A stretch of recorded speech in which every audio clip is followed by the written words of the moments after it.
Good morning, જય માતાજી. કેમ છે? મારા ન્યૂ વ્લોગમાં તમારા બધાનું સ્વાગત છે. તો હવે હું ઘરેથી નીકળી ગયો આજે માતાજીનો આશીર્વાદ લઈને. આવી ગયો ડાયરેક્ટ જ્યુસ પીવા. ત્યાં કાકા પેટ્રોલ કાઢતા હતા ને આ ગાડી આમાં નાખવાનું હતું. પછી તો મેં મારા 2-3 હીરા હતા કાપવાનું ચાલુ કરી દીધા જાડા. પછી હું અને અનિલ આવી ગયા નવી ઓફિસે હીરા લેવા માટે. હીરા તો લીધા પણ આ નવી ઓફિસમાં નિલેશભાઈ ને બધાની બહુ યાદ આવતી હતી. જો એ બધા જ નવી ઓફિસમાં બેસી ગયા હતા.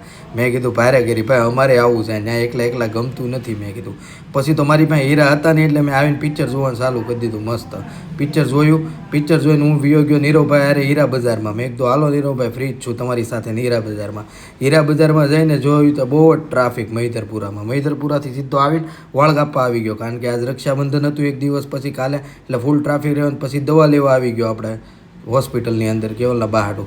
રાતે બહુ ભૂખ લાગી તો મેન કેવલે નક્કી કર્યું ચાલો આપણે લઈ આવીએ કુંભણિયા ભજીયા. તો મેન કેવલે કુંભણિયા ભજીયા લાવીને ખાધા ને ખૂબ મજા આવી. વિડીયો સારો લાગ્યો એટલે લાઈક શેર અને સબસ્ક્રાઈબ કરી દેજો. બાય.